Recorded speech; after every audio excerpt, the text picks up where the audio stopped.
Good morning, everyone. My name is Ray Roebuck. Some of you have probably been in the same Zoom space as me in meetings past. I am the co-chair of the Coordinated Service Planning Network, which all of you are connected to in one way or another in your role as people who do coordinated service planning work. So welcome.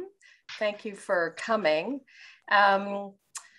I think you probably know from our previous session in the spring and from discussions with your organizations that it is the desire and interest of the network to create learning and sharing opportunities for those of you who are in the coordinator role several times a year. We had greater expectations for this year, but a few things overtook us. So this is going to be 2 for 2021, and hopefully next year we will maybe get up to 3 training or education sessions for you as a group. So we'll keep working at it, and you keep sharing within your organizations things that you think will be important for you to come together as a group around.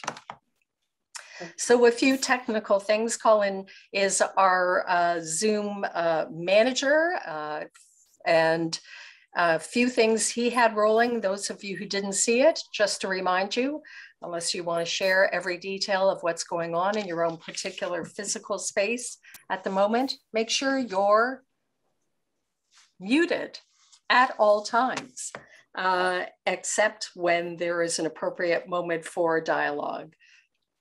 But please get your cameras on.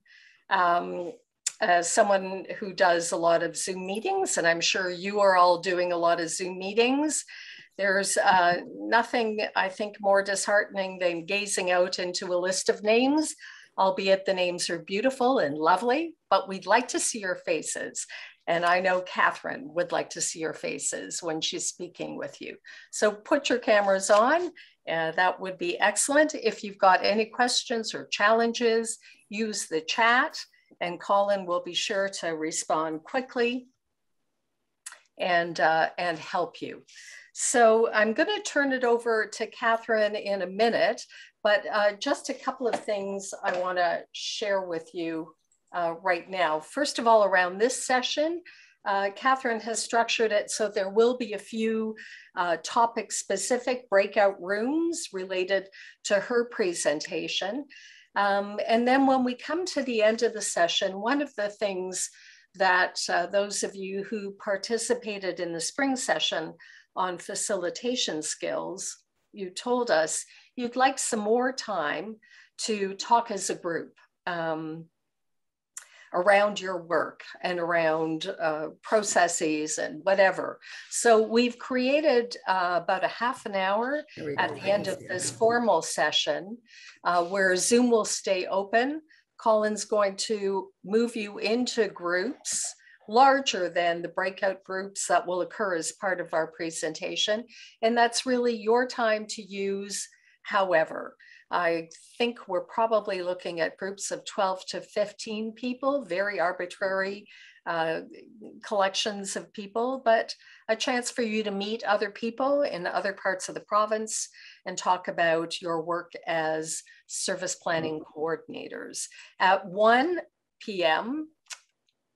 Eastern Standard Time, for those of our colleagues in the far northwest of the province, the Zoom will shut down. You're at liberty to leave before then if you like. 2 things will happen shortly after the session concludes. One is that you're going to be sent Catherine's slide deck that she will be projecting during this session. And the second is you're going to get a survey which will look very much like the survey we used last time for our spring session. And I would urge you please to fill it out and send it back. It lets us know whether we're on mark with how we've structured things, and more critically, whether the topic was of value to you and what you might want to talk about in future. So this is a really good way for us to get your feedback and think about the next session that we would like to pull together. So I think that is probably it, except one last thing. This session is being recorded. We know not everybody can make it, and so your organizations will be sent a link after this, probably in a couple of weeks, and it will be posted up on the Surrey Place website, where some of you know the videos for the FASD Family Capacity Building workshops are residing, and the video on the spring session on facilitation skills. So this session will join it. If you've got colleagues who weren't able to make it, we'll make sure that your organizations have the information around where to find that video. So with that, I am going to do some brief introduction to Catherine, because I think probably all of you received the flyer for this session. So you know Catherine's got a long history working in community-based health and social services in a number of different areas, including cultural competency, family violence, mental health, and addiction. So she comes with a lot of on the ground experience, and now is working for a number of years as a consultant, both doing training, consulting to organizations, and is also a professor in the and program coordinator for the Addictions and Mental Health Graduate Certificate Program at Humber College. We found out about Catherine because those of you who from our network who are working in the West, Catherine did a couple of presentations in some symposiums in the West region of our province, and we were told that it was a really good experience for all who participated. So we were very happy when we reached out and Catherine said she would be delighted to spend some time with us this morning. So that's it for me. Again, thanks for coming. Stay on the Zoom at the end, use the time as you like, complete the survey and send it back. And now over to you, Catherine. Thanks, Ray. Good morning, everyone. Super nice to meet you. Happy to be here. Thanks for the invitation to share some time together this morning. As Ray mentioned, my background is in community work, and in all honesty, that's where my heart still is. And so I'm always really happy to be meeting with people who work in community, because I think that I'm biased, but I think it's the best people come to work in community. So really happy to meet you. And what I really enjoy about the work I do now is getting to meet, of course, all sorts of folks who are across the province and across the country doing this important community work. So happy to be here. As Ray mentioned, I will be looking to do a couple of breakout sessions because I really want today to be something that is of use to you and that isn't, just me talking at all. I'm hoping that you get the chance to sort of engage with each other and get to know each other just a little bit, share some of your experiences, talk about some of the material that we'll go over this morning. I'm, really happy for folks to interrupt if there are questions or comments or things that people think would be helpful to share. There's the raise your hand function, so please feel free to do that at any time.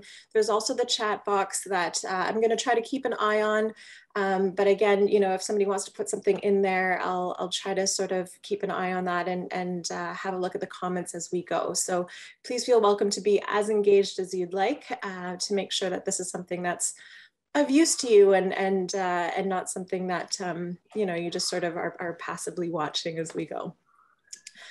So before we get into introductions, I do want to start with a land acknowledgement. So I'm actually based in Toronto. I'm in the west end of the city in a place called the Junction, which was so called, I think, because it's where all the different trains used to intersect. So that's where I am. But of course, there is a long history to the land where I'm speaking to you from. And I know that folks are scattered across the country, across the province, I think. And so, I invite you to take a moment to also just reflect on the land where you are today. But just to share that I am speaking to you today from the traditional territory of many nations, including the Mississaugas of the Credit, the Anishinaabe, the Chippewa, the Haudenosaunee, and the Wendat people. And I want to acknowledge that this land is now home to many First Nations, Inuit, and Métis people. My cat, I apologize, is going to be making appearances, working from home. The other thing I want to acknowledge as part of the land acknowledgement is that this is part of the Dish with One Spoon Wampum Belt Treaty Territory. And this is something that I'm continuing to learn about. But one of the things that I think resonates for me, particularly when we're talking about community work, is the Dish with One Spoon treaty is really about sort of a number of things, but one of them is sort of our shared responsibility to the land in caring for the land and all of the living creatures, and our shared responsibility in caring for each other. And as care coordinators, you know, I feel like that's such a big part of the work that you do is really sort of engaging with people and this idea of collective care and sort of, you know, getting families connected to different services, et cetera. So it is something that I do think is helpful to reflect on from time to time about, you know, how what we're doing in our day-to-day actually connects to the history of the land that we're connected to. So quick introductions. So Ray told you a little bit about my background already, and I'll just share that my interest and my focus in the work that I'm doing currently is looking at sort of notions of burnout, vicarious trauma. There's a lot of different terms that are used, and I'll review those in a few minutes. But this came from practice. It came from actually my own experiences where I'll tell you the day that I realized that I was not doing well was I had a day where I was just running from meeting to meeting and session to session and family to family. And I had a large coffee for breakfast. That was my breakfast. And that sustained me through, you know, I was drinking cold coffee by 10 a.m. And then at lunch, I didn't have time for anything. I had a cigarette for lunch, and that was, you know, as healthy as that got. For dinner, I got home at about 7 p.m. I had a bag of microwave popcorn and then took 2 Tylenol and passed out. And I woke up at about 11 p.m. and I thought, this is not sustainable. Like this is not okay. We can't be living like this. And I thought, you know, like how do I do this differently? Because I'm clearly not doing well, and I need to shift things. It also came as, you know, in my interest as a supervisor and working with teams who were phenomenal. Like I'll say, like the folks that I've worked with, the teams, the staff that I've worked with have just been such incredible humans, just people doing incredible work. But they were also, you know, coming to my office during supervision, and there were so many tears and lots of, you know, sick days, and just you could see people just sort of wearing down. And I thought, what are we doing about this? What do we know to do about this? And how do we address this?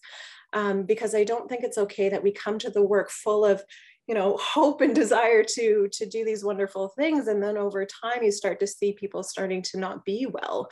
And that's concerning, right? Because I think there's folks who then end up leaving the sector, and we lose that richness and we lose that experience. So for the past little while, I've been really interested in these ideas of sort of vicarious trauma and burnout, and so much so that I'm currently doing a PhD on the topic, trying to figure out what we're doing about this and how we start to understand these things differently. So what I hope to present with you today and discuss with you today are sort of the ways that these things have been conceptualized up until now.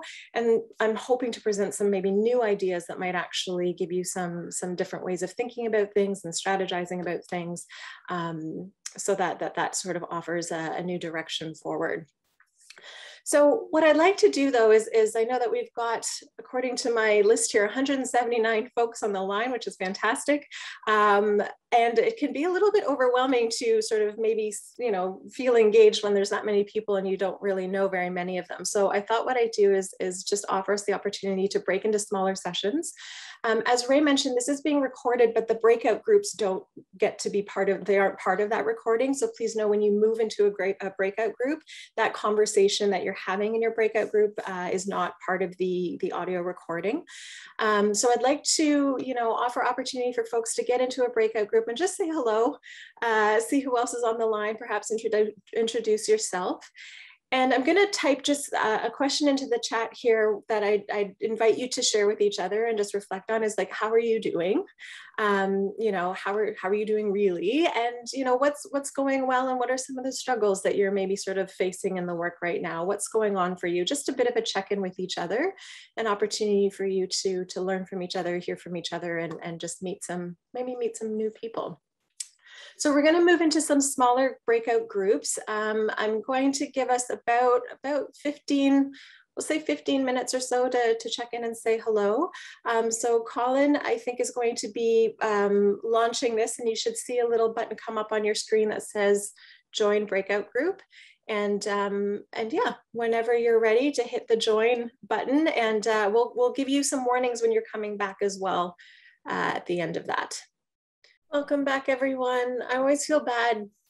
I don't know that there's, I know that there's a countdown, which I hope is helpful, but I always feel bad, like just like yanking people out of conversations. There's always at least a handful that are sort of mid-sentence and get pulled back. So just to check in from the different groups, any sort of commonalities in terms of how we're doing, successes and challenges? I'm curious, because I didn't join any of the breakout groups. So I'm just sort of curious to hear if there was a general consensus about how everyone's doing, successes, challenges. Is it Lori? Yeah. Hi, Lori. Hi. One of the interesting pieces that was raised in our group was that although the pandemic has been very personally isolating for workers, you know, not going from maybe being the only person who did their job in their office to then being at home kind of on your own in your own silo. But at the same time, reaching out to colleagues and working with other service providers and getting to know them on a more personal level. So maybe seeing their family in the background or their cat, you know, so having more of a human connection with people than a professional connection with people. So those were one of the themes that was very kind of extreme and interesting to hear. Yeah, the blurring of personal and professional lines has happened, right? And in some cases it's nice, and in some cases it's problematic. It's a bit of both. Yeah, thank you. Karen. Hi. So our group talked a lot about finding balance. There was definitely a theme of feeling some guilt and trying to make work happy and home life happy and families, and just trying to do it all, I think, but struggling to find those healthy limits, setting those healthy limits for yourself. Yeah. And another comment was around the fact that pre-pandemic, when you were going to meetings and family home visits, there was that travel time built into your day, that time where you could, you know, have a break and, you know, debrief yourself and just kind of have a few minutes to yourself, where now you're kind of back-to-back meetings through Zoom all day long. And there's less of that break time to just kind of, you know, just give yourself that mental break. Yeah, thank you. I think that's a comment. I remember once I was working in a group home, and you know, there were a number of different homes that they had, and one of them where I was working for the first about 2-3 years was a 40-minute drive from the home to my home. And at the end of the day, so I had that 40-minute drive, and then I got transferred to another location, same company, but that location was 8 minutes door to door. And I remember thinking, this is fantastic. I don't, you know, have this commute time anymore. But then I realized I would get home and I was like buzzing. Like I had this energy that I just thought, oh my gosh. And I didn't realize until that moment that I used that 40 minutes to like listen to music in my car and sort of dance on my, you know, do a little bit of, and sort of process a little bit, and then, you know, arrive in a different sort of headspace. Yeah. Can I ask really quickly, you had mentioned at the beginning that there are sort of feelings of guilt. Can you speak to just maybe what you think those might be connected to? So I think I don't want to speak for the group, so I'm not sure if there's somebody who mentioned that. I'm not exactly sure who it was in the group that mentioned guilt, but it definitely, there was a couple of people that I saw nodding their heads in the group around a sense of feeling guilt. So maybe one of them can come off mic and comment. So I mentioned that point, and what I was meaning around that is learning how to set healthy limits without feeling the guilt of maybe just saying no, saying you can't manage that request or expectation at that time. I was talking about, you have expectations from your agency, from your team, from your families, from your home life, and learning to set the healthy limits of what can you feasibly do without burnout setting in. Mm-hmm. So, I mean, we have caseloads of 7 to 9 in our program, and our families are constantly needing some level of support, but where do you draw the line? Where can you set that limit where you're not feeling guilty of you can't maybe manage everything all at once? Mm-hmm.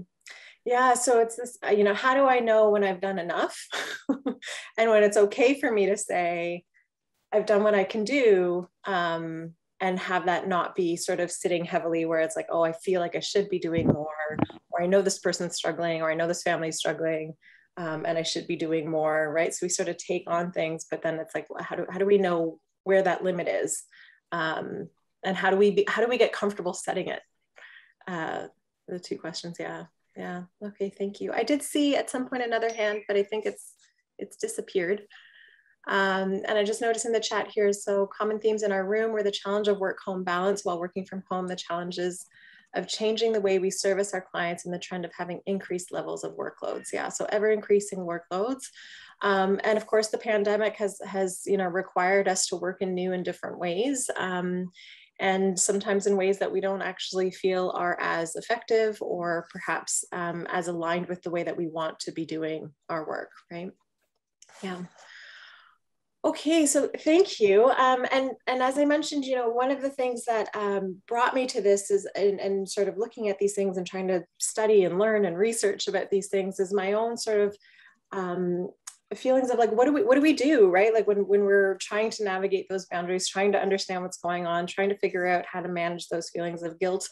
What are we doing about this? And unfortunately, this is when I went to the research, this is what a lot of what I found, and what a lot of trainings would tell me to be doing. It's, go for facials and get some pedicures and eat more kale salad and do more yoga and take bubble baths and all of these wonderful, which are, they're enjoyable, and they're nice things to do, and they can be helpful for sure, as regular practices and things like that. But they're not quite hitting the mark, right? It's a little bit, I remember so I did a lot of training and workshops, like I attended a lot of training and workshops, and I remember thinking to myself, if one more person tells me to take another bubble bath, I'm going to lose my mind, right?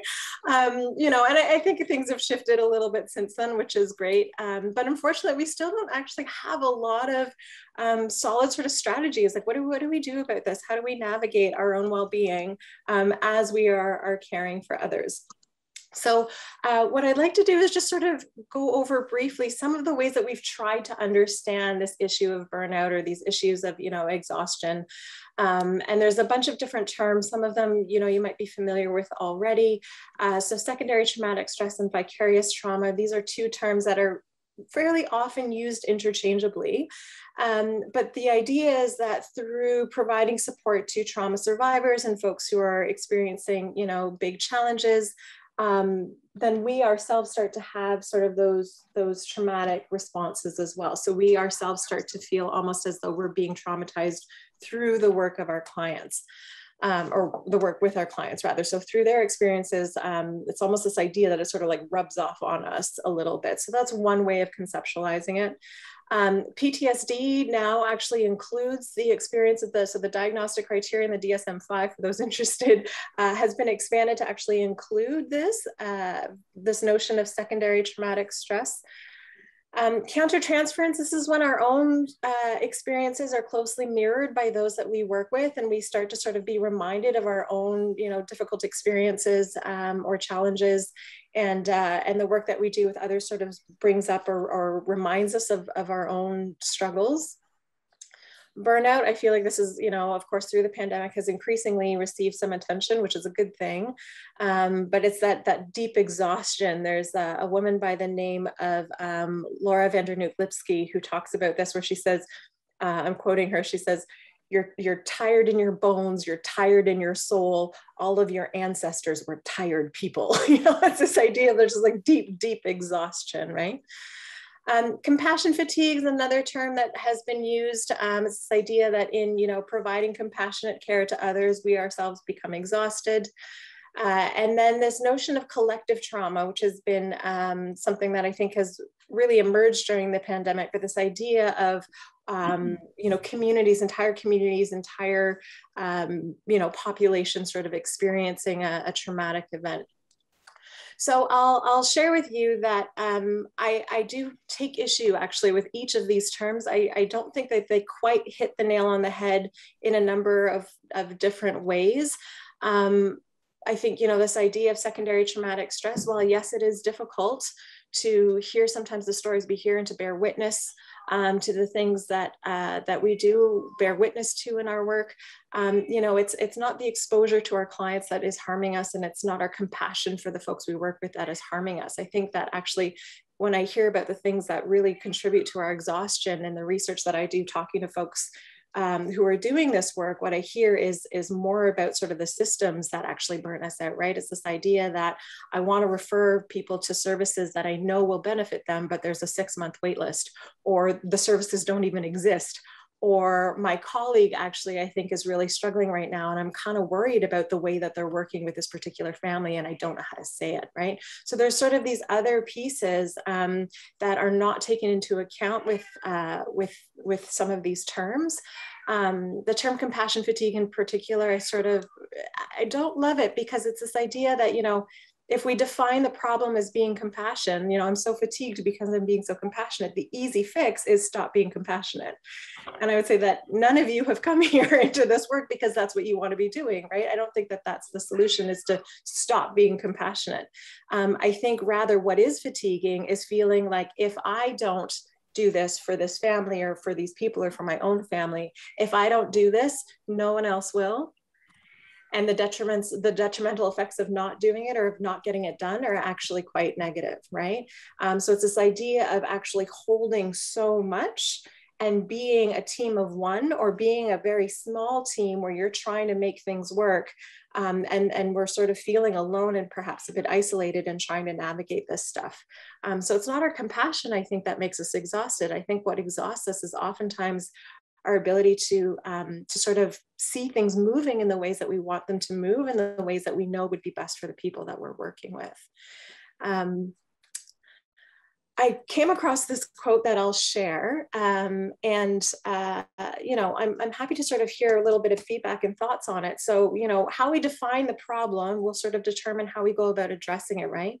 So this quote comes from Vicki Reynolds, who works out in Vancouver, and she says, "I believe that the level of what is being called burnout says a lot more about our society collectively than it says about us individually. The problem is not in our heads." So this isn't an individual psychological problem, right? The problem is not in our heads nor in ourselves, but in the real world where there's a lack of justice. The people I work alongside don't burn me out, and they don't hurt me. They transform me, challenge me, and they inspire me. We're not burning out, we're resisting being blown up. And what is threatening to blow me up is an inability to work in line with my ethics and my frustrating failure to personally change social contexts of injustice that clients wrestle with and live in. So I want to pause here for a second and check in and just sort of hear, you know, any thoughts on that, any reactions to that, in terms of, you know, how we're conceptualizing sort of the difficulties that we encounter in our work.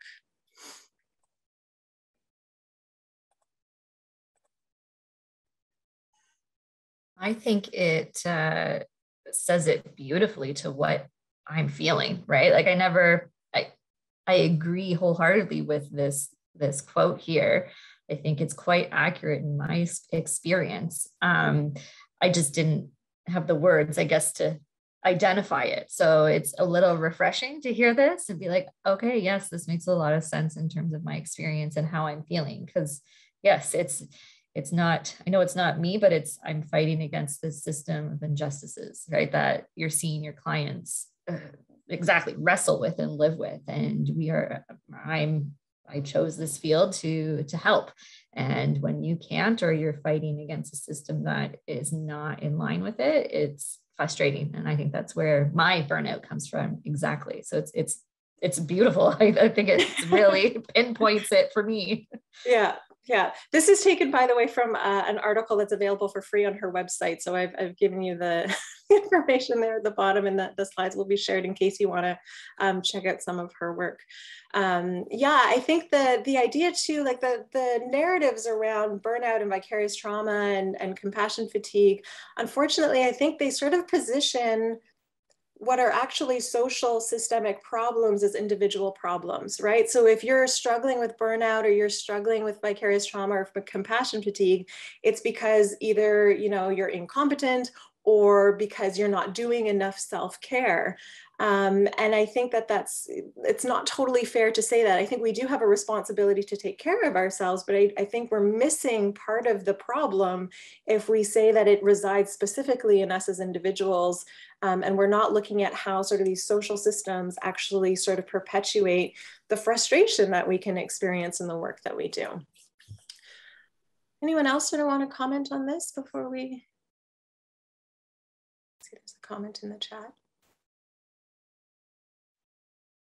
We kind of spoke of that in our breakout group as well, around, you know, especially the post-pandemic, like during the pandemic, the lack of resources, right? So the lack of housing, the lack of food, the lack of support workers right now, and nurses, and that kind of really manifesting into this, that you know, we want to help connect to them, and that's kind of what we do, and try to pre-plan for things that are going to come up. But right now, we kind of just keep hitting those kind of barriers right now of having to say to families, you know, we don't have it for you. We know you need it, and we don't have it for you. And it's hard not to take that on when you're that point person that has that relationship with that family and says, you know, I know you need this, but we don't have it. Mm-hmm, mm-hmm. Yeah, and sometimes you're or perhaps even often you're the messenger, right? You're the one who's having to say, I know this would be helpful. I'm with you. I want to, you know, I want to be able to do this. But you're the one who's having to communicate, like, I'm sorry, it's just not available, or the wait list is really, really long. And, you know, this is the best we can do at this time. Yeah. So when I saw this quote the first time I read it, I was like, finally, somebody put it into words. I was so excited when I discovered this quote, because it was sort of something that I think had been percolating, but I was struggling to sort of articulate, right? And so what this means too is that when we start to shift how we understand the problem, we start to think about what do we do in response to the problem? How do we understand our responses differently? And how do we navigate those in ways that are going to foster our own sort of sense of well-being? So I have, you know, this dolly with the boxes, which might seem like a weird picture to include, but the analogy that has come to my mind here is this idea that, you know, what we're carrying, the things that we're doing, our responsibilities to our clients and our families that we work with, our own personal responsibilities to our loved ones, those things aren't really going to change, right? Like, this is the work, this is life, these are the things that we carry. But the idea is that, you know, when you've got, I'm assuming that many of you have probably used one of these dolly things that, you know, when you stack all these heavy things on top of it, there's a sweet spot that you can find, right? So if you hold it too upright, then it doesn't move very well. And if you hold it too low, then it actually is very, very heavy. But you can find the sort of like the right tipping point at the right angle where you can actually move it without it being as strenuous, right? So it's sort of this idea of how we carry things. So how are we holding these things? How do we carry these things? How do we make sense of them in ways that allow us to sort of navigate you know, carrying them and holding them and moving things in the way that we want to, without it taking a toll on us, or without us sort of fighting against it, or sort of it becoming so heavy that we start to just feel completely depleted. So one of the things that I'd like to encourage us to think about is to move away from this idea of impact. So these are the impacts of the work, and start to think about what are the ways that we respond to these social inequities, the struggles within the systems that we work in, the families that we're working with, that we say, like, I know I can see you struggling, I can see you trying, I know that what we need is to sort of, you know, get different supports in place, and they're not available right now. How do we respond to those things? So the other difficulty that I have with so many of the terms that I showed you earlier around vicarious trauma and burnout, et cetera, is they talk about, essentially what they all have in common is they talk about the impacts to us. So they talk about the impacts as being divided into three sort of categories. One of them is this notion of intrusion. Speaking of which, it's great timing. So intrusion refers to this idea of, you know, racing thoughts that we can't control, maybe nightmares, you know, inability to sort of stay focused because our minds are constantly being pulled elsewhere. So intrusive thoughts and ideas that we can't seem to turn off. Alterations to mood and cognition. So what that refers to is like that feeling of being either in hyperarousal or hypoarousal a lot of times. So we're always on edge, or we're just shutting down completely. And that those are some of the sort of impacts that we experience. And then the last one is, intrusion avoidance. And so avoidance is that one too, where we're trying to actually, we avoid going to work. We don't want to meet with particular clients because we don't want to have to share their bad news, or we don't want to have to deal with their frustrations that sometimes get thrown at us, right? And so we start avoiding places and people in order to sort of not have to deal with some of that stuff, right? So rather than talk about those things as being the impacts, I actually think it's helpful to think about them as, in terms of responses, because they are things that they're the ways that we humanly just respond to stress, right? These are human, natural, normal human responses. So rather than pathologize them as problematic, we can actually say, well, these are the things that I'm doing in order to respond to the difficulties that I'm experiencing and the things that I'm trying to navigate. And so again, it sort of also moves us away from being in a passive sort of role, like I'm just passively being impacted, to say like, these are my active attempts to deal with the difficulties that I face in my day-to-day. Yeah. So we can sort of understand these things in a couple different types of responses, or maybe categories of responses. This first one is this notion of disconnection. So we respond with disconnection. What does that look like? It's like we check out, we shut down. I don't want to deal with it. I don't want to think about this. This is, you know, when you go home and you, I don't know, you watch the thing that you've watched on Netflix for 1,700 times and you're just sort of like, you don't even remember, you know, like you're not processing and you're not present. You know, we really sort of just detach from being present at all. We isolate. So sometimes we'll, you know, try to avoid seeing other people. And sometimes that's because we're just like, I don't know about you, but sometimes I don't have the energy. I don't have the energy to be social, you know? And so we sort of isolate ourselves, or we try to ignore what's going on. We try to shove it down and just ignore it and just think, okay, well, I'll just deal, you know, I'm just going to deal with it by trying to ignore it. Unfortunately, though, this also means that sometimes we lose empathy and we lose patience, right? So we start to get really frustrated with people because we see people as maybe trying to pull us back into being connected and being present. And we're like, nope, I don't want to do that, right? And we end up disconnecting. And we try to avoid difficult emotions or feelings. This is, I think this is one of the ways too that we can say, like, I'm trying to think of how to share this example. I've worked with you know, over the pandemic, especially, people have said, you know, I'm just holding on with the bare minimum. And if I were to actually process all the things I'm feeling and all the things that I know are just right here, I'm just managing to keep down, I'm sort of afraid that if I open that box up, everything's going to fall apart and I'm going to lose control. Right. And we just start to feel really uncomfortable with it. So we just try to like detach completely from things. And we try to, sometimes this is also the way that this can show up, is we try to convince ourselves, just like, I don't care anymore. I don't care. Couldn't be bothered. And we try to sort of convince ourselves that we don't care. It doesn't work because deep down you do care. You're here because you care. But that's one of the ways that we try to cope, right? It's one of the ways that we try to navigate this, is we just try to be like, you know what? I don't care anymore. Which is us trying to convince ourselves, but it doesn't always work out that way, because it's not actually true a lot of the times. Right? The other thing is we go to the other side. So from complete disconnection, almost that like hypoarousal response, we go to this hyperarousal response as we try to control. So this is You know, and oftentimes we'll go to one or the other. I think it's just sometimes a personality thing, no better or worse one way or the other. But I'll share, like, this is the one that I like muscle in. I'm like, okay, things are falling apart. I'm going to take over. I'm going to fix everything. And I'm going to try to control all these things that are actually beyond my control, right? So we become more rigid. We sort of hold on really, really tightly. There's no creativity when we're in this sort of response.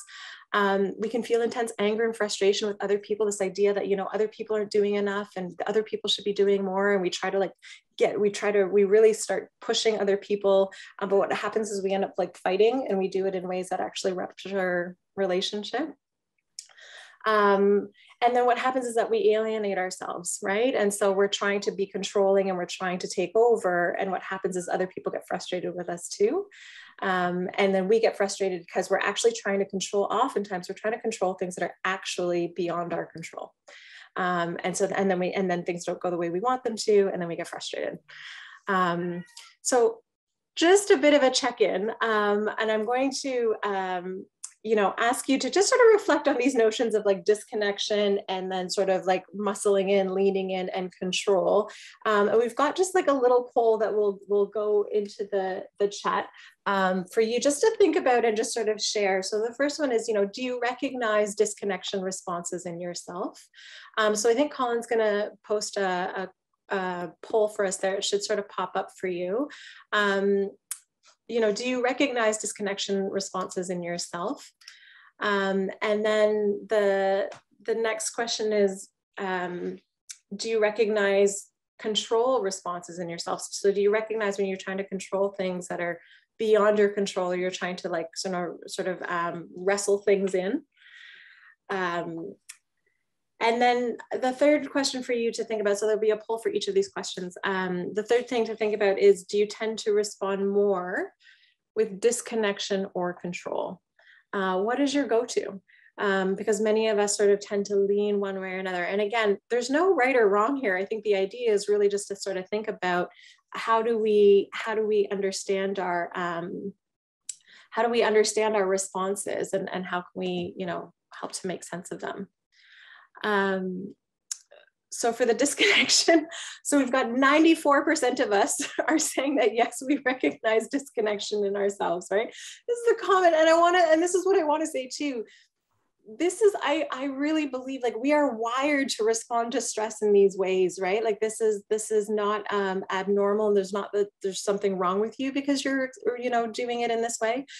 These are normal responses, but what we want to do is sort of become aware of how and when they're happening. Okay, so poll 2, thank you, Colin. I know you're juggling a lot right now. So poll number 2, do you recognize control responses in yourself? So do you recognize yourself as sometimes trying to control things that are beyond your control, trying to sort of maybe take over or sort of wrestle or muscle over the things that are maybe happening, and you're trying to respond to stress or respond to the difficulties that you see with trying to control more? 82%. Oh, okay, interesting. So fewer people. So there's more folks who are sort of, you know, noticing that they're aligned with the disconnection response and the control response. Yeah. And so for our last question, then, do you tend to respond more with disconnection or control? I guess we could maybe take a guess that we might choose disconnection more, depending on, or just based on those answers. But it could be true for you too, that, you know, your responses vary depending on the situation, or depending on, you know, the nature of the stress or what it is that's going on for you. I'll give us a second to come back with that. Oh, we get the results here. Oh, wow, evenly decided. Okay, so 38% said disconnection, 25% control, and then 37% my responses vary between both. So yeah, just things to be, you know, things to be aware of and things to think about. I'm going to go to the chat quickly because I can see a couple messages coming in. So I find it's one way for work, disconnection, and the other way when I'm facing stressors in my personal life, control. Yeah, so perhaps the work response is more disconnection and trying to sort of, I hear this too when people are like, I'm trying to set boundaries, right? And so I'm trying to disconnect and that being understood as an attempt to sort of maintain some healthy boundaries. But in our personal life, maybe we have more control in our personal life or with our families, and we try to respond with more sort of a control response. Are we to answer if we notice these in the moment? I'm aware I do these things, but not in the moment. Yeah, so that's, you know, thank you, Cassandra, I appreciate that. So just to flag, this is one of the reasons I like to do this exercise, is just for us to think about, like, what are my responses, right? And how do I recognize them? What do they look like for me? Because they will vary for every person. So how do I notice when I'm responding in these ways, so that I can attend to these responses, and I can try to think about how do I come back to sort of a balanced response. I tend to want to control when I'm feeling overwhelmed, but I don't always recognize it in the moment. So yeah, something similar, right? Sometimes it's hard to notice in the moment. Only for me, disconnect is personal life controls and control at work, right? Okay, got it. So yeah, just a bit of an exercise in self-awareness and sort of thinking about what do we do and how do we respond to these things, you know, in our work, in our personal life. And when we think about them as responses, what it does is it allows us to move away from this notion of like passive person who's just being impacted by the world around us to an active person who is trying to navigate the difficulties of life, right? And the difficulties of this work, right? So there's a bit more power when we recognize these as responses. There's more personal power when we recognize these as responses as opposed to like passive effects. Yeah. So when we recognize them as responses, we can then also move on to trying to find balance between disconnection and control, right? We can try to find that sweet spot where we're using the dolly to lift and carry these heavy things in ways that are not us fighting to move them, but also not depleting us completely. So what does this look like? A few different things. It can mean that we allow ourselves to feel, to grieve, to acknowledge loss. So there are, and thinking through COVID, there has been things that we've had to grieve and things that we've lost. And, allowing ourselves to sort of process some of that and know that it's okay to process some of that, acknowledge that these are normal responses to what has been happening in the world. That allows us to sort of come back to a more centered place. Finding meaning is something we're going to talk about a little bit more too. Like, how do we make sense of the work that we do? How do we make sense of, the things that we have exposure to in our work, of the struggles that we're facing? We try to stay steady. So those deep breaths, and I'll talk again about what it means to stay steady in the work and how we sort of foster a sense of steadiness. And this isn't just, remember to breathe. Like, part of it is remember to breathe, because some of us, like, I definitely need that. Remember, I actually have a friend who works in the field, and they actually tattooed on their wrist, breathe, because just as like a constant reminder. So we do need to come back to that breath. But this notion of steadiness, I think, is this idea of, how do I stay open without getting pulled in and feeling like I'm losing my balance and like I'm getting pulled into things that I can't fix or aren't mine to hold. And how do I also not get sort of bulldozed over, right? So how do I stay open without getting bulldozed over? So I'll talk about that a little bit more too.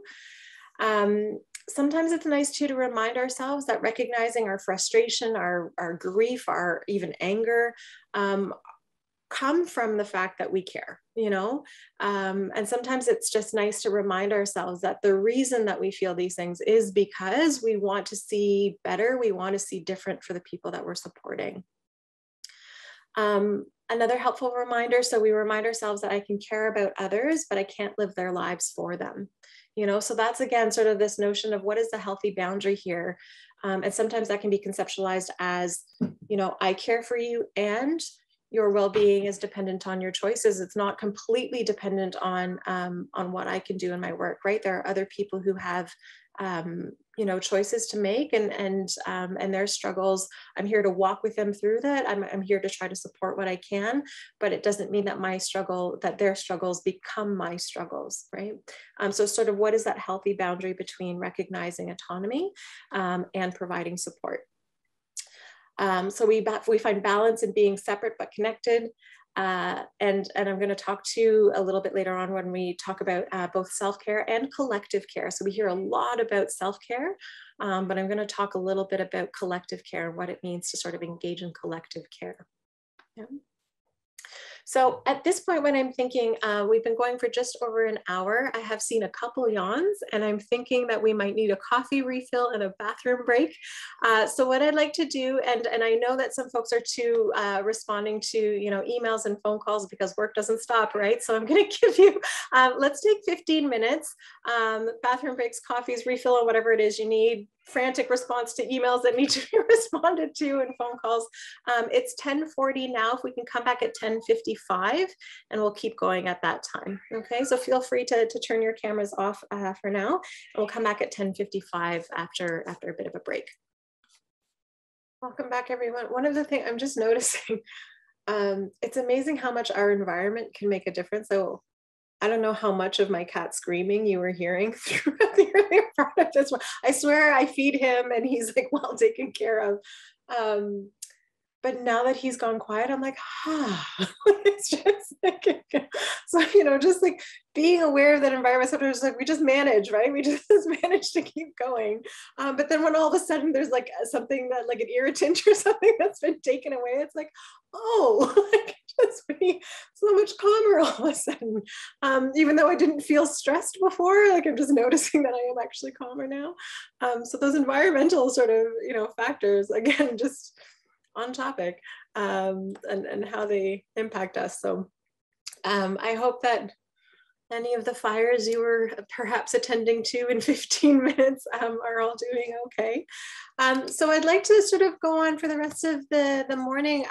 What I'd like to do is sort of, you know, talk about how do we get to that balanced sweet spot? How do we, so what are some of the things that we can do, you know, beyond the usual self-care strategies to sort of take care of ourselves and to navigate the difficulties of our day-to-day, you know, skillfully. What does it mean to do that skillfully? So I think part of the reason why the things around bubble baths and kale salads, you know, don't hit the mark is because they don't ask these questions, right? It's about attending to, you know, our physical well-being, which is important, right? Like that's part of our well-being. And so, you know, getting enough sleep, getting exercise, eating healthy food, you know, having time to rest our physical bodies, that's all really important. And I don't mean to dismiss any of it. But I think that, you know, if we take that sort of holistic approach to understanding our well-being, taking care of ourselves in this work must also include the ability to sort of process and make meaning of the experiences we have in our work, right? You are attending to suffering. How do you make sense of that, right? You're attending to folks who are maybe coming to you in some of the most difficult moments in their lives. And far too often, our response, more often than it should be, our response is, I'm not sure what to do with that. I'm not sure where I can, you know, help. I'm not sure how to help with that. You know, like how do we process that stuff? Because that's the stuff that can actually be really difficult to sit with, right? Because we came to help. And then as somebody was saying earlier, you know, I'm here because I wanted to help. I wanted to be of service. And sometimes there are things beyond my control that prevent me from doing that, right? So asking ourselves, you know, how do we make sense of our work? What are we here to do exactly? What is our role? In the lives of the families that we work with, in our agencies, you know, what is our role in these situations, and how are we sort of making sense of these things? So a few ideas. Now I'll tell you, I don't have all the answers. So sorry to just like manage expectations for a second. You know, I don't have all the answers, but I certainly have some things that I think are helpful for us to think about as we're working towards them. And I have some ideas that I'd like to share. And of course, as always, you know, feel welcome to pop your comments or things like that in the chat, or raise your hand if you've found things that are maybe similar or sort of connected. So the first one I would say is trying to stay strength-based and resilience-centered. So I know that we talk about strength-based practice ad nauseum, but I think one of the things that I find really helpful is to remind myself whenever I'm working with a family, like these people have lived their entire lives without me, right? They've made it like they've lived their whole life without me. I'm here for a moment in time. And there are things that I can offer and there are things that I can do, but I can't take over their lives because it's not my life, it's their life to live. And they've managed to get to get through some difficult things already, right? So folks are, I think, more resilient than we, sometimes give people credit for. We have a lot of focus on like building resiliency, for example. And sometimes I think that because we're focused on building resiliency, we sometimes forget to acknowledge the resiliency that's already there, and we also end up sometimes sort of making, again, that individual problem what is actually a social issue. So I'll give you an example from my current workspaces where, as a professor, we have these trainings about, how to build resiliency among students.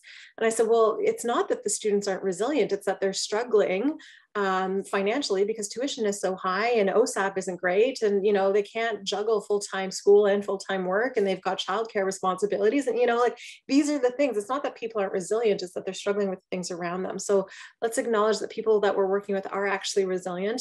They've managed to navigate some very difficult situations. And that means that they continue to do so. We're going to try to focus on how they do have it within them to get through this. And we're going to hold on to that belief and hold on to that hope. Even though we know that they're struggling, even though we know that it's inherently unfair, some of the things that people are facing, right? Remembering that there are many things outside of our control. This is I'll tell you, I struggle with this one. I don't like this. I like to think that I can control more than I actually can. So it's a constant learning, this one for me. But it is something that I think, again, when we're trying to figure out where is that spot between I've done enough, right? Or I've done what I can do. How do we become okay and not feel guilty about not doing everything for everyone? And I think it's about, in part, recognizing that there are lots of things I can't control. One of the things I would get you to think about is, how do you know that you're doing your job well? This is a really hard question. How do you know you're good at your job? And I think that far too often we connect our sense of I'm good at my job to things that are beyond our control. I'm good at my job if they get housing. I'm good at my job if they get into this program. I'm good at my job if they get a pediatrician. I'm good at my job if, those things are not all within your control. You can help facilitate some of them, but there's lots of reasons why people might not get housing that have nothing to do with whether or not you're good at your job, right? So being really mindful of how when I was doing addiction work, I'm good at my job if she stops using.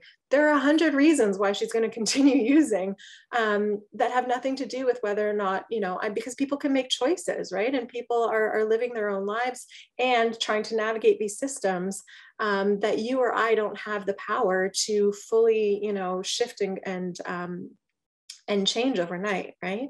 So just a point of reflection of thinking about, how do you know if you're good at what you do? And to try to encourage you to think about that in terms of what you have control over, right? As opposed to, the other thing that I'll just name is, and this is, I'm not pointing fingers at any one person, our funders, and therefore some of the agencies we work for will also push that we're good at our job if we meet particular outcomes, right? Like we have to report on, how many clients did you serve and how many right? Like all the data entry that you have to do, and all the reports that go to our funders to say, here are the, outcomes.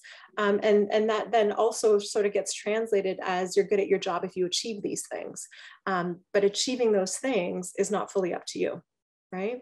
So we're in this sort of difficult position where we're trying to, meet these outcomes, but we don't have full control over it. So allowing us, just remembering that, just trying to sort of come back and allow yourself to be like, just because my client hasn't found housing isn't because I'm horrible at my job, right? That's not what that means. So just be aware of how you're interpreting being able to achieve particular outcomes or not as being your fault, because they're not your fault, right? And being able to sort of define on your own terms, how do I know if I'm doing my job well, based on what I can control. So then the last point there, so challenging ourselves to identify when our work is enough. How do we set reasonable expectations again? I really do think that one of the reasons that we can sometimes, that the whole concept of compassion fatigue, for me, compassion is not fatiguing. What's fatiguing is being a team of one. If I'm the only person who is providing these supports, navigating with this family, trying to get them connected, if I'm the only one who is assessing child safety issues, if I'm the only one who is assessing suicidality, like those things are exhausting and they're very difficult to do alone, right? That's what can really sort of take a toll, I think, over time. And so what I encourage us to do is to try to share the workload, right? If you are a team of one with some of the families you're working with, do what you can to expand the team. And I know some of you might be like, yeah, I'm trying. No one's picking up the phone and there's wait lists everywhere, right? I know that that's part of it. But, you know, like who else can you just even check in with, right? Hey, I still, you know, so 20 years in the field and I still will call some of my, you know, favorite colleagues and say, man, I'm working with this family, or I'm working with this person, and I'm struggling with this, this, and this. Am I missing anything? Can you think of anything I haven't thought of? Like, what are your thoughts on this? You know, just to get some feedback or some ideas that maybe I hadn't thought of, some reassurance that they're like, yeah, no, you're on it. You know, all of those things can just sort of help us to navigate. How do I know if what I'm doing is enough? Rather than trying to hold all of that on our own, we start to think about how are we doing this together as a team? Who's on this family's team? Who's on this person's team? And who's on my team? And who can I call in order to sort of, you know, at least check in? If they can't do anything specific, maybe they know of resources I don't. Maybe they have like a particular contact at an agency that I don't have, they can help. Or maybe they can just be to like, you know what? Yeah, I think you're doing what you can do. And that just allows me to be like, okay, it can help with the guilt, right? It can help with the idea that, okay, I'm doing what I can and it's reasonable for me to sort of, you know, take a step back and because I've done what I can do for today. The other thing is at the end of the day, the other thing I'll share is to have a practice that allows you to sort of let go of like at the end of the day and actually come and be at home. So we talked earlier about how, you know, that drive home maybe was a space for us to sort of, you know, start to separate work from home. And now that we're working at home, we don't have that. So just things I've heard people doing, you know, if you just even go for a walk around the block at the end of your workday to sort of try to just separate and just have that time to say, okay, now I've reached the end of my day. And I you know, that when I was going to work in the field and I would come home, the first thing I would do, especially after a really rough day, is I would take a shower because it was almost like I was like washing the day off of myself, right? Like I would just like wash the day and just wash the, you know, just feel it all sort of like wash over me and go down the drain. And I would say to myself, like, I've done what I can do for today. Another practice that I've heard that I thought, you know, just resonated with me was a friend of mine who was working with women fleeing violence. And, you know, there was constant fears and concerns about their well-being and their safety. And what she would do was when she would get home and she would have people that maybe she couldn't, sort of couldn't get out of her mind, right? Like the people that you're just constantly worried about and constantly thinking about, are they still going to be around tomorrow? You know, did I do everything I could today? Did I assess their suicidality accurately? You know, like these sort of really difficult things that can sit with us. And yet we're at home and our work is done and there's really not much more that we can do. Her practice was to actually have sort of just in the corner of her home, just a little candle and little slips of paper. And what she would do is she would light, because so if she couldn't get someone out of her head, she would light the candle, she would write the person's name on a slip of paper, fold it up, put it there, and just say, you know what, this candle or this corner, or I'm, you know, say a little prayer, whatever sort of works for you or what resonates for you, but just to say, I'm handing over this person to the care of the universe because I've done what I can do for today, right? So I'm going to let this candle sort of hold on to hope. That's going to be my symbol of I'm not forgetting about you, but I'm not carrying you around for the rest of the evening because now this is my time. So I'm going to let this candle hold the hope for you. Or perhaps you put a prayer into the universe and say, you know, may she be well. This was one of my things that I would say over and over again. May she be well, may she be safe. So that I, you know, recognizing that I'm sort of handing over to the universe now, things that I can't do anything more about tonight. I've done what I can do today, you know, and just having an actual practice to sort of letting go, whether that be for you, meditation, prayer, lighting a candle, writing in a journal, you know, whatever sort of practice would feel okay for you. But just a way of saying like, I'm acknowledging that I've done what I can do for today. And I'm letting go until tomorrow, because it's important for me. Again, it's important for me to take care of myself now so that when I do go back to work tomorrow, I can bring my best self to working with that person again, right? Other things that are helpful, this idea of reconnecting with hope. So what brings you here? And if you've been doing this work for, I would say, a couple years or more, what keeps you here, right? What sustains you? Because something is keeping you here. Something is sustaining you. What is it? You know, it was like sheer determination and stubbornness, maybe, but you know, like, but what else? What else? There's probably more than that. There's probably, you know, a desire to continue on for some reason, right? There are successes that we experience. There are ways that we experience joy, ways that we experience hope. You know, I genuinely think that I've learned so much from the people that I work with, probably more than they've ever learned from me. You know, I get exposure to just the most incredible, resilient people on a regular basis. You know, like what, connect with that, right? What is it for you? One of the practices that I also once had is I actually, I kept a journal of all of just my favorite moments. That's it. So the time where I was working with a young person for like 4 years on an ongoing basis, and they got into college, and it was just like, oh my gosh, I was like, you know, if I had fireworks, we would have set them off. You know, just these, and it doesn't even have to be, you know, that big of a thing. It can just be like, you know, someone who I'd had a really hard time connecting with, like looked me straight in the eye and said, thank you. Right. Whatever those moments are for you, like there are moments that are sometimes fleeting and might not seem like a big deal, but there's that feeling that we get there, just like, this is why, right? Remember, hold on to those moments, you know? So what I used to do is I would keep a journal and I would just write down those moments, just those moments where I remembered, you know, this is why. And then on those really tough days, I would go and I would read through the journal and be reminded of, okay, it's not always like this, you know? So even though we have difficult moments, even though I have moments where I'm like, I'm just become a pet groomer or a dog walker or something, like I'm just gonna, you know, reconnecting with the things that do bring us joy, bring us hope, and sort of holding on to those things and reminding ourselves of those things can be really helpful too. Yeah. I'm going to share just a couple more things, and then I'm going to ask us to sort of go into breakout groups again, just to sort of share, you know, what comes to mind in these past couple slides that we've gone through. Remember in that quote from Vicki Reynolds, we talk about like our inability to work in line with our ethics and our frustrating failure to personally change social contexts of injustice, right? How are we living our values? And so again, this idea of, you know, being aware of how we define success in terms of what we have control over, right? So it's not about whether or not she finds it's, of course, we want her to find housing. We're going to keep striving and helping and working towards her finding housing, but that doesn't define whether or not I'm good at my job, right?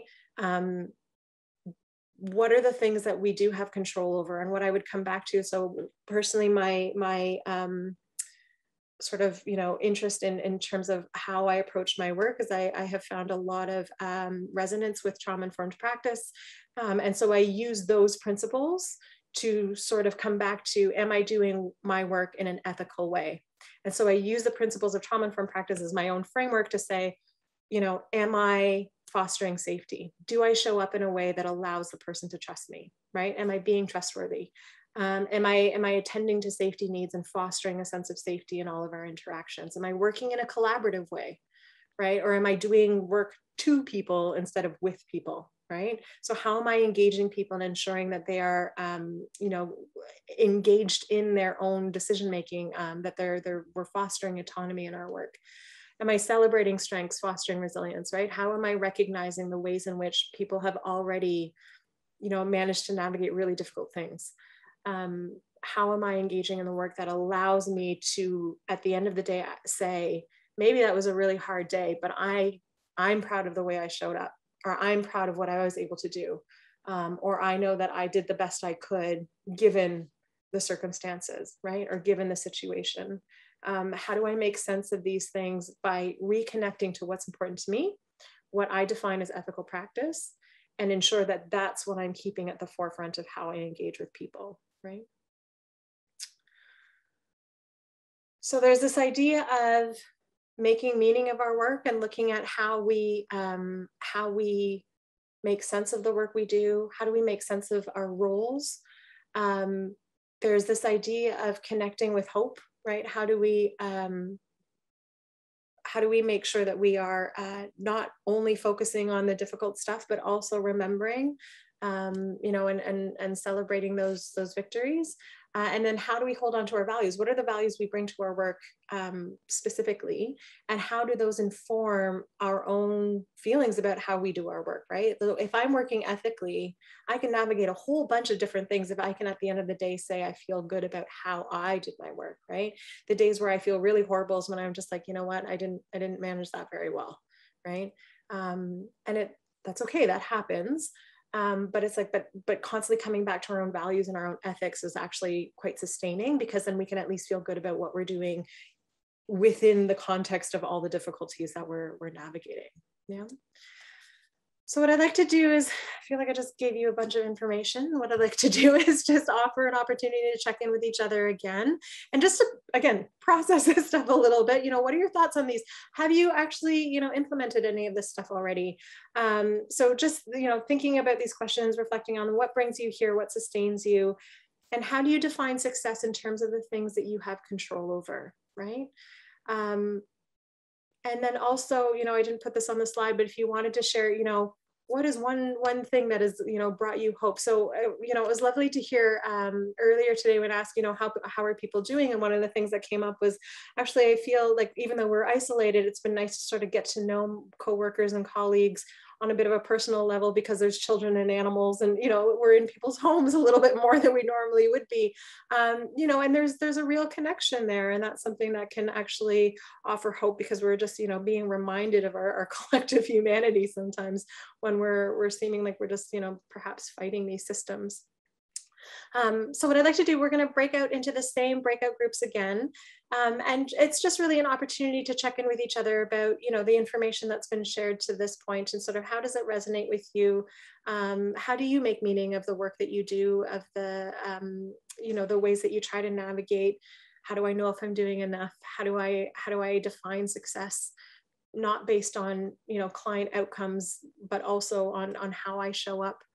And what is it that sustains you in the work? Yeah. So you're being invited again to join a breakout room, and same thing, we'll give you a 2-minute warning, but we'll take about 15 minutes just for everybody to get the chance to sort of share their ideas. All right, folks, welcome back. So just a bit of a check-in. I'm curious to hear, you know, what people shared in their groups. Again, sort of any common themes in terms of how we might, the one that I'm interested in is this idea of, you know, how do we define success? How do we know when what we're doing is enough? Because I think it's a question that many of us struggle with, right? And sometimes hearing things reflected back from each other can actually be really helpful, because we can, I think there's benefit in using each other as sounding boards to try to navigate some of these questions. So yeah, just curious if there's any folks who are able to share some of the discussion that you had in your group.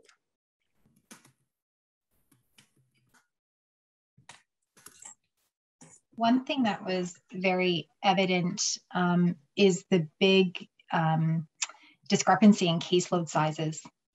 We've heard, somebody had mentioned about having 6, and somebody just mentioned to us that he is over 50, and I cannot imagine how that's working. So not. I can tell you now, it's not, I can't, right? Like it can't. Yeah. So Catherine, we're certainly all looking forward to any great words of wisdom that you have for all of us. On what to do with over 55. This is the systemic, you know, this is, I'll tell you, part of my frustration about the current narratives of burnout and, you know, compassion fatigue and whatever term we choose to use, is how it makes those issues individual. There is no possible way that you can be doing your work to the best of your ability if you have 50 people in your case. It's not possible. it's not possible. Like, it's just, and this isn't a comment. I don't want to come across as, you know, sort of making a comment on one particular agency. I'm sure that whoever, you know, is in that situation is doing what they can and trying their absolute best. It's just, it's, you know, 50 families or 50 individuals, that's, you know, that means that so we typically work about 20 days a week, or sorry, 20 days a month. So that would mean that you have, you know, half a day per client or per family, not even half a day. And we know that it takes more than that, right? Like, in order to get referred to you, they are needing to be meeting a threshold of need that would require more than, you know, 2 hours a month. So by you know, simple math, that doesn't work. I think putting these things, you know, and it's a matter of us just pushing and aligning with the folks who employ us, and just saying, like, this isn't an issue that is, you know, about any individual person, right? Which is why, again, I feel like, you know, I don't know that it's helpful to sort of go forward and say, you know, I'm burning out, we need to hire more people. Because then it makes it like, it's like, oh, it's because I'm struggling that we know. No. It's not because you're struggling. You're struggling because it is not set up in a way that allows you to actually achieve your mandate, right? And so that becomes, I think, perhaps a better way to try to advocate is to say, look at what you're asking to happen right now. It doesn't matter who's in this role. The outcomes will not be achieved that you're looking for because it is not structured in a way that is possible. You know, if in order to get referred to us, they have to meet all of these criteria in terms of identified needs, and we only get 2 hours a month with them. Yeah.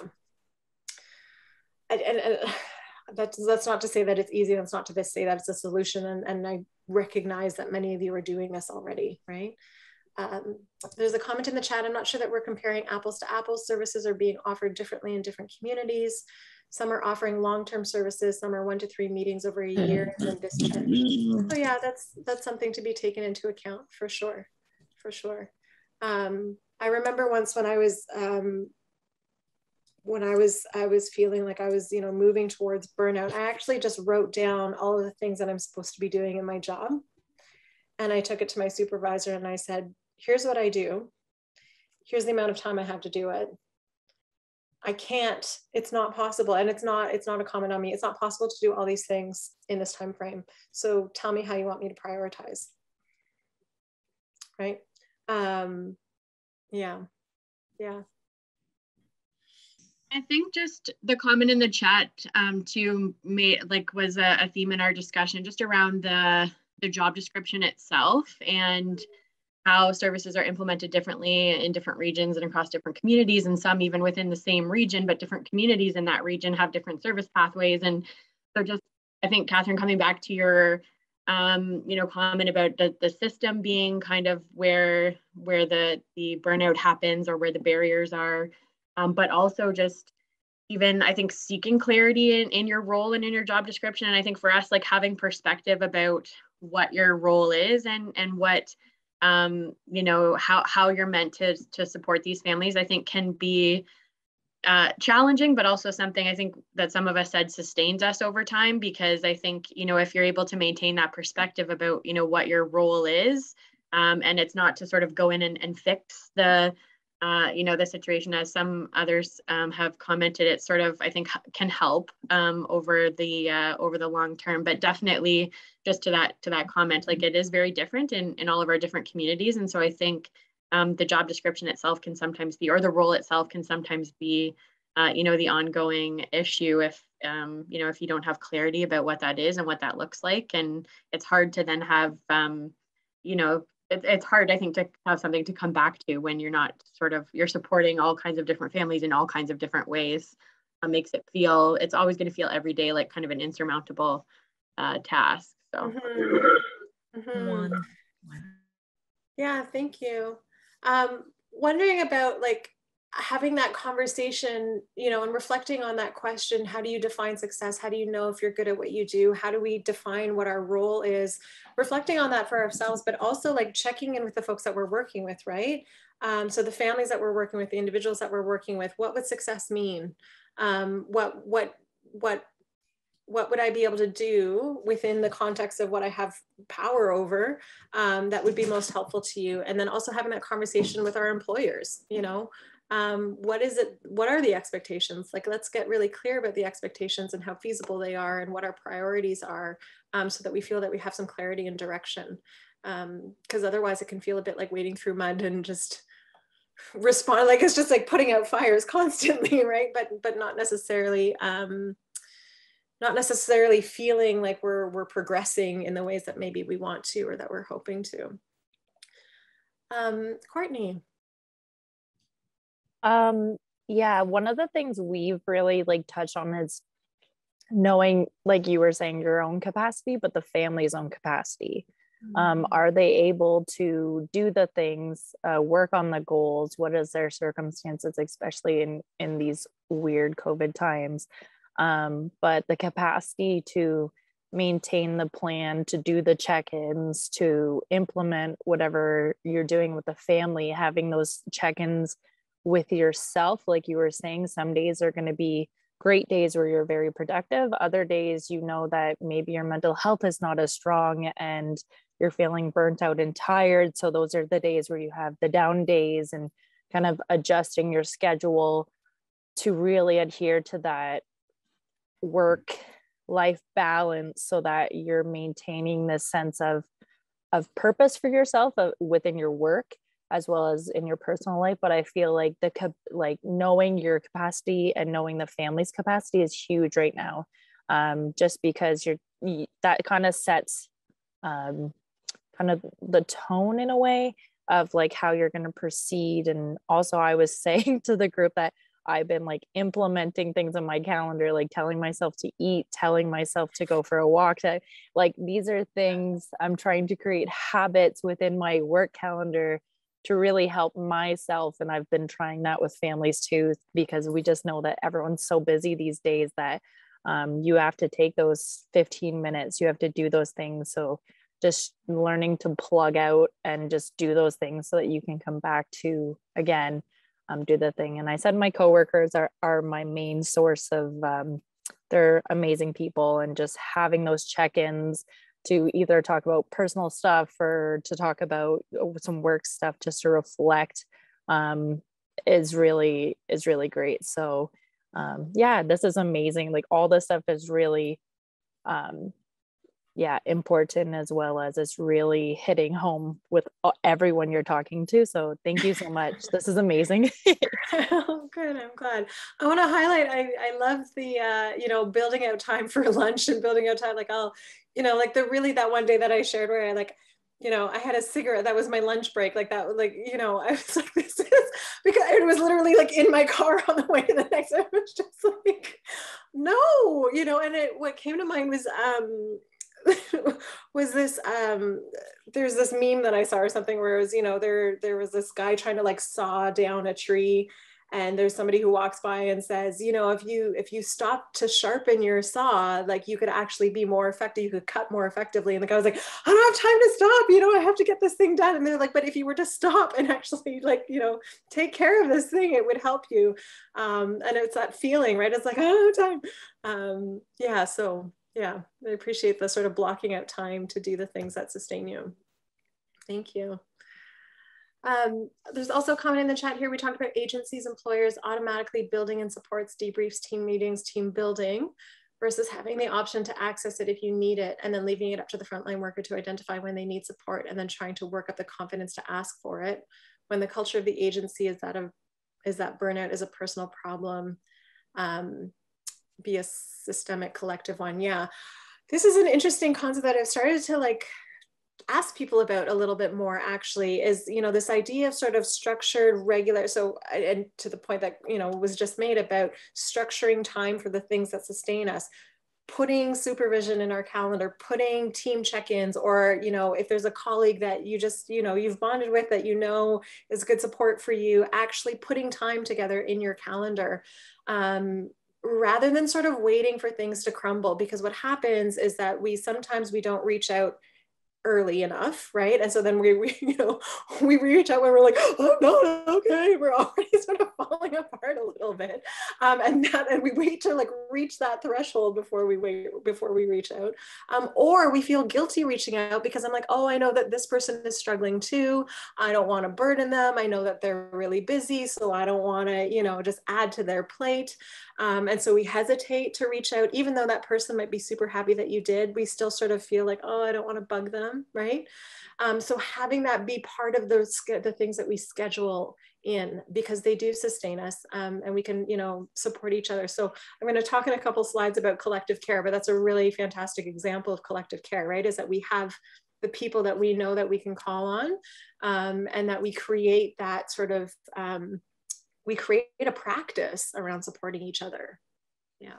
So just a couple more things that I'll share before we wrap. So one of the things that I'll encourage us to do is to try to find these ways to stay steady, So again, it's part of it is slowing down.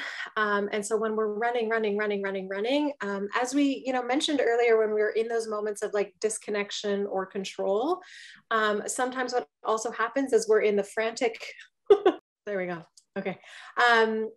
Sorry, yeah. So the slowing down. So this idea of like, you know, when you notice yourself sort of in those frantic running from place to place, or I don't have time to eat, I don't have time for this or that. Let that be an indication to you that you need to stop for a second and just like, so what happens is, you know, as a natural human evolutionary response to stress, we have our fight or flight mode, right? We have our sympathetic nervous system that kicks in. And once that is kicked in, we often don't recognize that it's kicked in. But then there are things that we can notice that allow us to recognize that it's actually quite active. So our sympathetic nervous system is our fight or flight response, which comes when we're feeling, you know, some degree of stress. And what can happen is that over time, it starts to take a toll on us, right? So this is why things like, you know, the bubble baths and the massages are helpful, is because it helps to sort of like calm the sympathetic nerve. That fight or flight response helps us calm and get back into the parasympathetic nervous system. But this idea of like the rest and digest sort of state is that's where we're supposed to be most of the time from a biological perspective. Now we live in a world where I would say we are encouraged and pushed to go into that fight or flight mode quite often.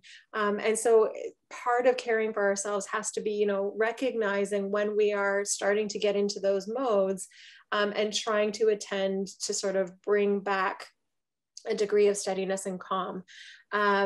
So what that can look like is that, you know, we don't have the ability to tell, like, so for example, when we're in that stress fight or flight mode, our heart starts racing faster. There's a lot of tension. Like, think about where you feel tension. Mine is in my shoulder. Like, my shoulders will get up at my ears. There's a lot of tension in here.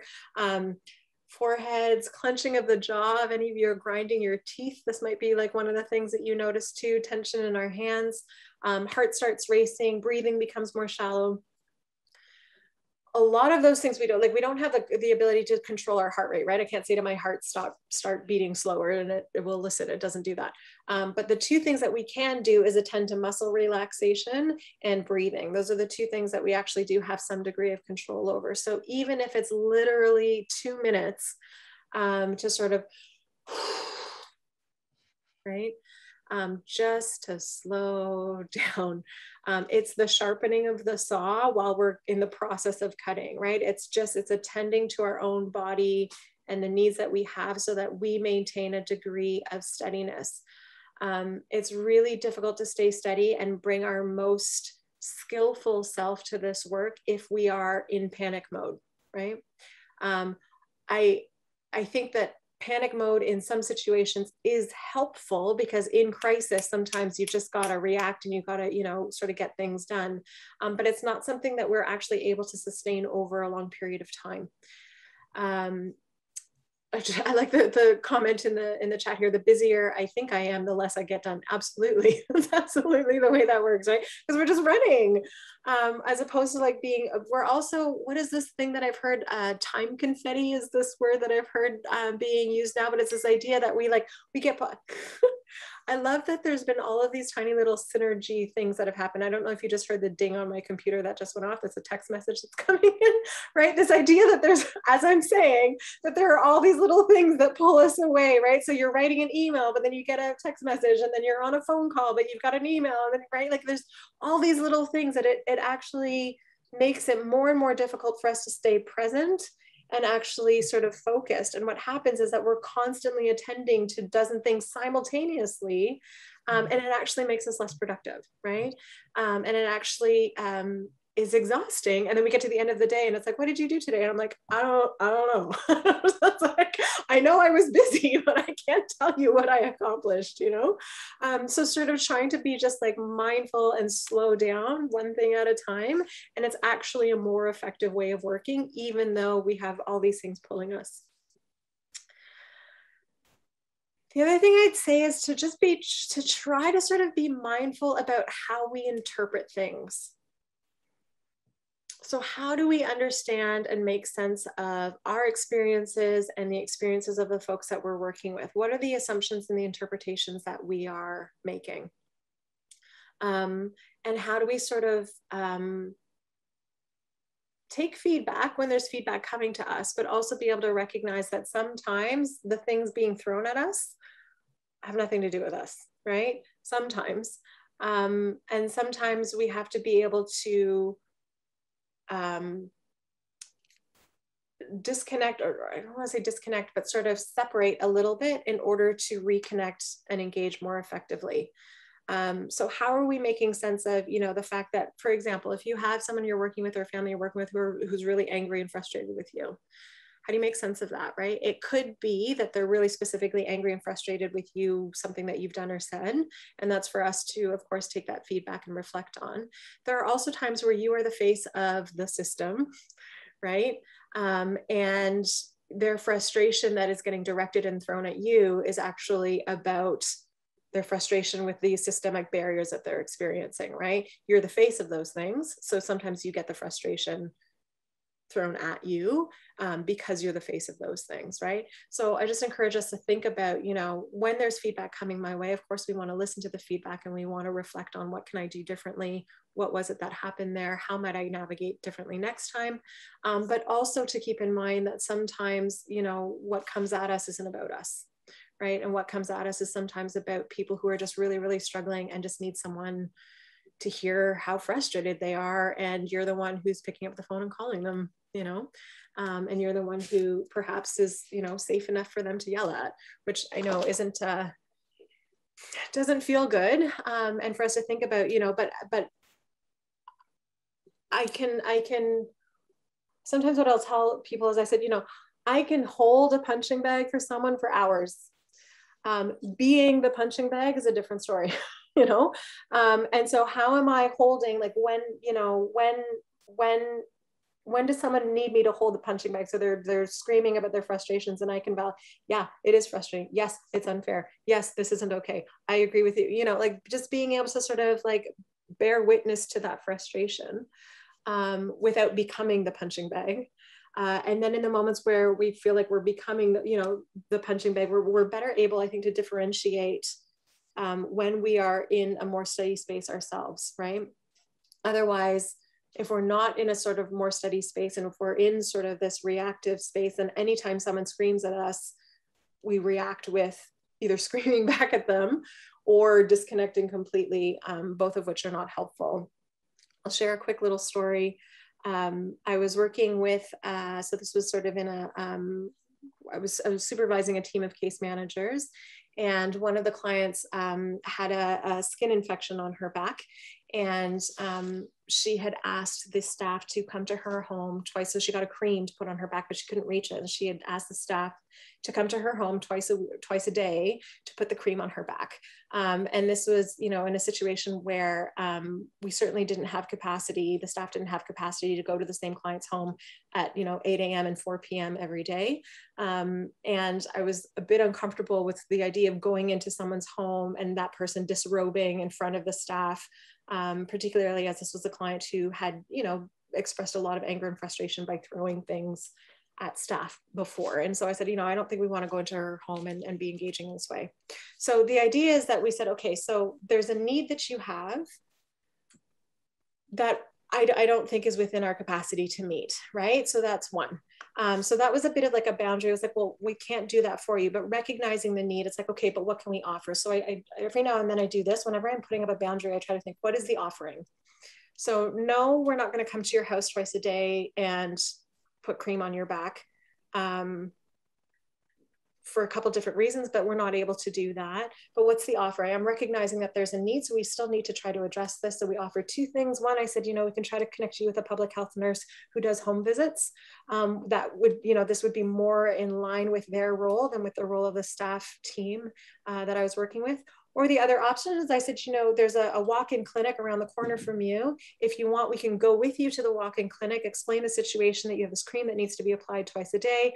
Maybe you could come to this walk-in clinic and not need to like sign in and wait in line all the time. And you could just go twice a day.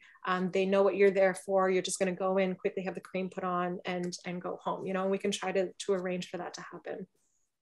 So the first part of this story is sort of this notion of boundary and offering, right? So I can't do this. But here's what we can do to try to ensure that your needs are being met, right? So this is also like a very sort of balanced kind of, for me conceptually, this offers some balance in how we engage. So then what happened though is that she wasn't happy with that, and she was quite frustrated and said, you know, you're denying me service. You said you're here to support me. This is what support means for me. I need you to help me with this. And so the staff, the case manager said to me, you know, she's not hearing me. Can you speak with her? So, you know, with my supervisor hat on, I thought, yeah, I can meet with her and explain it's not that the staff doesn't want to, it's that this is outside the context of our role.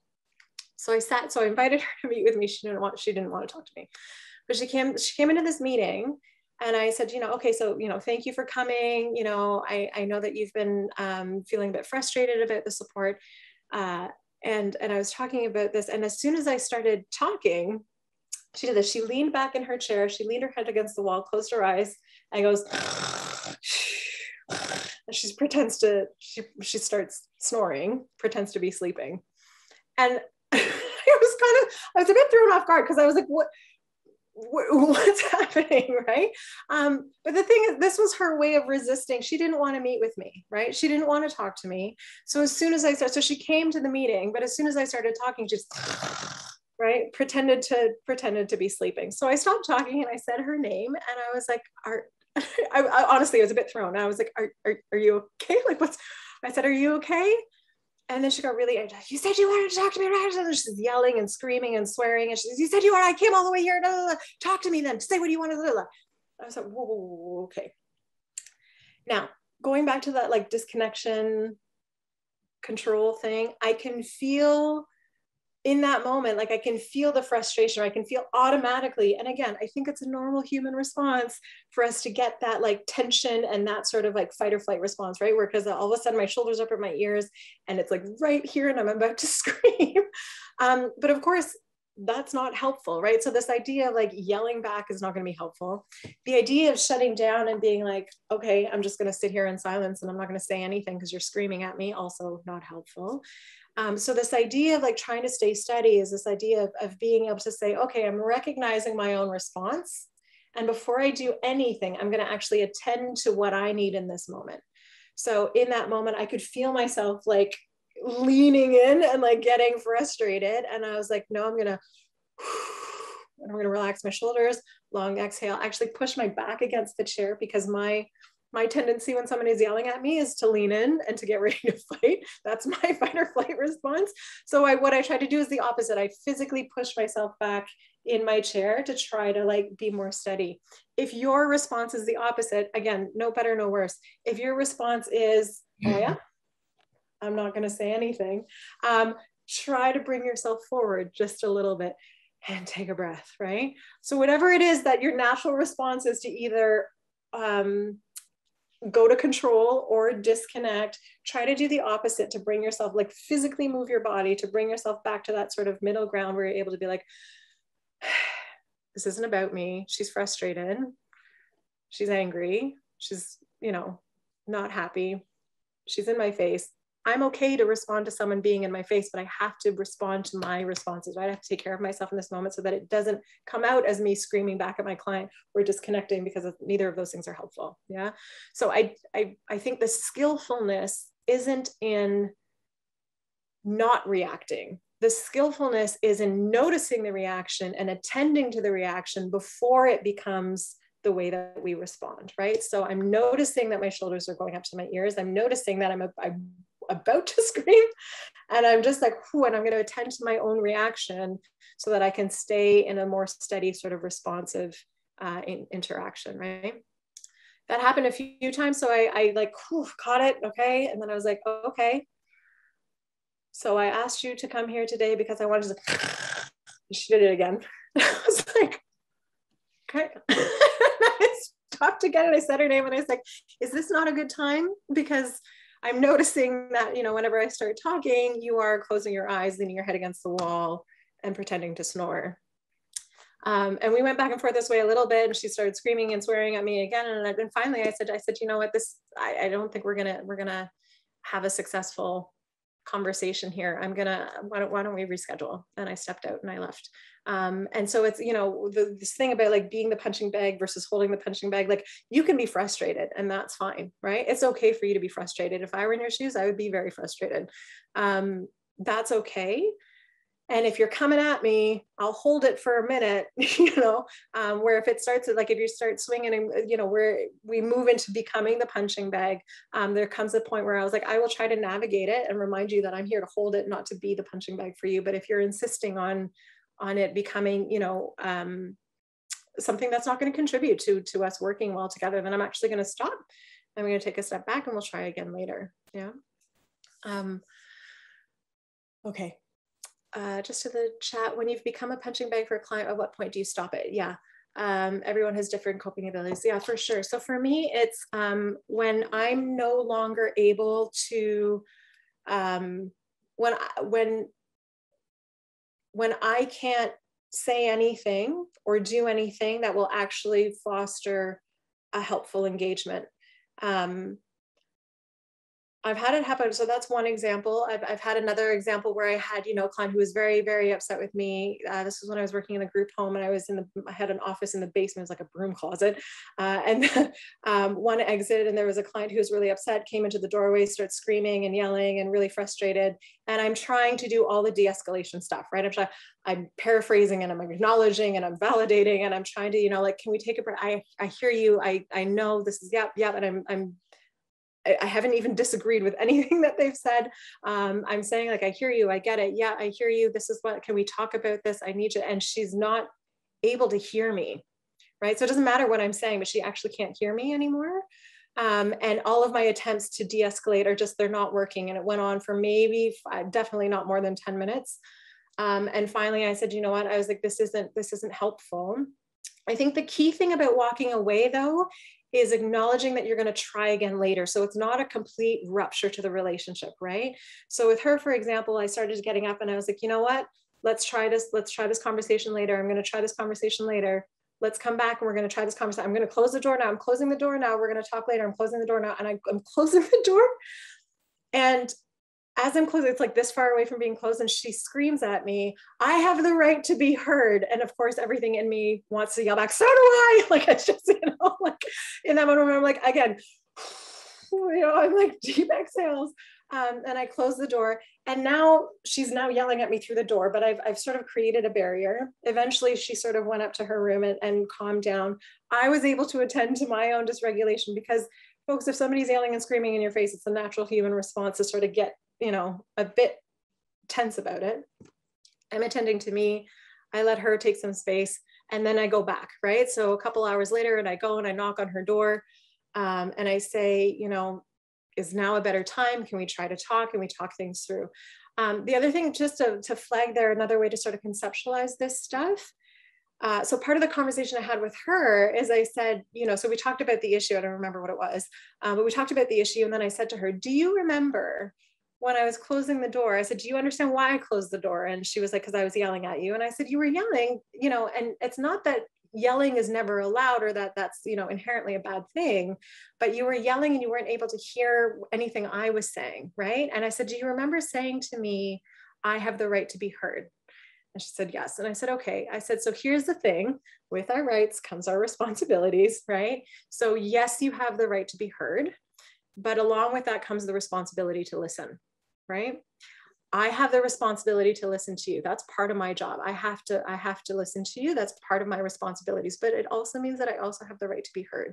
And both of us then need to be in a place where we can show up with our rights and responsibilities.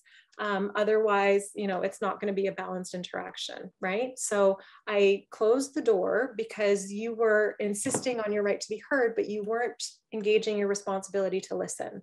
And that's not going to lead us to a very helpful conversation. So we take a break, and then we come back when both of us are able to hold both our rights and responsibilities. Okay. It's also, I find, again, just to name sort of trauma-informed practices like this way of working, talking about rights and responsibilities is less of a sort of authoritative kind of, right? Because I could have been like, you were screaming, you were yelling, now you're in trouble, here are the consequences. But instead, it's sort of like, you know, how do we recognize that we have mutual rights and responsibilities? This is what you can expect of me, but it's also what I expect of you, right? And if we're not meeting each other's expectations around that, we're not both coming with our rights and responsibilities, I'm going to step away. I'll come back, but in that moment, I'm going to step away and we're going to try again later. Yeah. Okay. I do have one more thing that I want. I've lost my keyboard. I moved it. I wasn't sure where it went. Any sort of final comments or questions on that piece? So one of the last things I want to sort of just share is this notion of collective care. Yeah, so the notion of collective care, I think, because it's not to say that we ignore self-care, but I think that this idea of collective care needs to also be brought into, you know, a lot of our discussion. So one of the examples that was already given is this idea of like structuring time, scheduling time in our calendars to check in with each other, right? That's a fantastic sort of strategy around collective care. But the whole idea is that, you know, this is difficult work. You're doing difficult work, right? Part of why I love, you know, connecting with folks working in community is because, you know, I really think that there's so much heart and soul that goes into the work that you do. And it can be draining and it can be challenging. And there is power in our ability to connect with each other and know that we're not alone in it, right? So doing things like today, you know, just having that structured time with colleagues, being able to connect with people who, you know, that you can have, you know, conversations with about, you know, what do you think? I got this feedback from a client and I don't know what to do with it. I'm really struggling with X, Y, and Z. How might I, what are your thoughts on how I navigate this? I think I need to make a child protection call, but I really don't want to. Help me walk me through this because I'm feeling really awful about this, you know? Figuring these things out so that you're not alone in the work, because this is really difficult work to do alone. Yeah, so find your team, create your team. If you know, feel like you're sort of the only person in an agency who's doing, you know, particular work, that doesn't mean that you have to do it alone, right? So find your people, community of practice, develop a community of practice if you have to create one, but like just try to find ways to connect with each other. And celebrate your successes, right? Like there are times where things are going well. There are times when something that maybe you've been working on or trying to navigate has had a little bit of movement. Remember those things, right? Even the little things that, you know, were mentioned right at the beginning of our chat, where people talked about how sometimes it was actually really nice to be connecting on Zoom, even though we were so disconnected. There was still this sense of connection and being able to learn about each other as humans a little bit more instead of just as coworkers, you know. There's good things about that. I also think that one of the things that the pandemic has done is it has fostered, not for everyone, but for a lot of us, we've learned to be a bit more patient with each other, right? We've given each other a little bit more grace, right? We've been able to sort of recognize, like, this is difficult. This is a difficult moment. Different people are struggling with different things. For some folks, COVID has been incredibly challenging. And we've, I think, been more open to acknowledging that people are doing the best they can with what they've got, right? People are doing the best they can with the resources they have. We've been a bit more patient with each other. I don't know if you remember, and it's sad that it's maybe changed, but like right at the beginning of March, April 2020, when we were all in lockdown and you were only allowed to like go for a walk and go to the grocery store. And I remember, I went for a lot of walks in those days, and anytime I would pass people on the sidewalk, right, like everybody would do this. Everybody would sort of like give each other a wide berth to sort of, and there was this eye contact and a smile and a nod. And I'll tell you, in Toronto, that never happens, right? Everybody's so like focused on their own lives. Like nobody pays attention to anyone else. It's so insular. But there was this sense of community. There was this sense of like, hey, we're in this weird time right now. I'm acknowledging and giving you space, and I hope you're okay. And all of this just with eye contact, but it was just, now that we started lining up in different ways at the grocery store, like I was having conversations with the people behind me in the lines that, that didn't used to happen, and there's a reason for that. And I think it's because in the face of difficult things, connecting with each other is really good for us. We're social beings, we're pack animals. And so just, holding on to that and reaching out. I tell my students all the time, like, talk to strangers. If you want to feel better about the world, go out and talk to strangers, because you'll get reminded that there are actually, most people are good people, so just trying to foster that connection. Just a comment in the chat. We have short Zooms as a small team, SPC connection decompression. I love that. Amazing. Particularly, if they're sort of regularly structured, that's awesome. The last thing I want to say too is just this notion around being accountable to each other. And I know that sometimes this can come up where maybe we ourselves are feeling like just very depleted, or we're, working with someone who we think is maybe very depleted, and we're starting to worry about the kind of care that they're providing, right? So every now and then, and I think I would consistently say that, the colleagues that I've worked with in the field are the most amazing humans. And also there are some times where I think people are just so in that disconnection or control that their work starts to not be empowering, or it starts to actually be disempowering, or it starts to be potentially harmful, right? And so that can also sometimes contribute to, well, what do I do about this? I'm not comfortable about this. And what I would say is just to have, ideally we have relationships with each other where we know, I hold, like if any of you were to come to me and say, that you're struggling with whatever, I'm confident that we can hold for each other that my assumption about you, not knowing you at all, my assumption about you is that you are doing the best you can with the resources you have, that you are here because you care, that you are here because you want to help, you want to support. And if you are engaging with folks in a way that is not those things, it's not because that's your intention, right? It's because you're struggling with something as well. Yeah. And so being able to sort of engage with each other to say, like, sometimes we need to sort of do these extra things to just to allow each other, just be like, are you doing okay? Like, let's check in, because I noticed that, you seemed really frustrated in that conversation.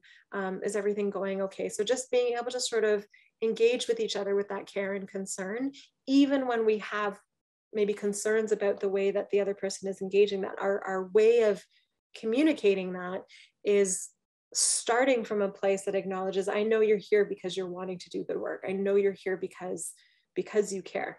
And so if there are things that aren't going so well, or like, engagements that didn't go so well, it's because you're struggling with something as well, so we give each other that benefit of the doubt.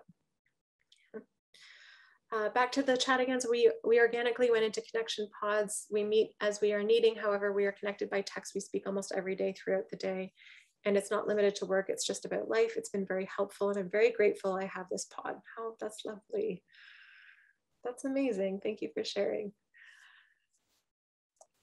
Okay, so just, as our last sort of final thoughts, I'd just like to, sort of check in with folks. I'm not going to send us into breakout rooms again, but just to offer sort of, a minute to sort of digest, because there's a lot of things that can sometimes come up. And so again, just the opportunity to sort of process and digest a little bit. What resonated for you the most? Was there something in specifically that, you thought, oh, well, maybe I'll bring this to my team, or I'll bring this to my work, and just offer an opportunity for us to sort of share with each other some ideas. Yeah.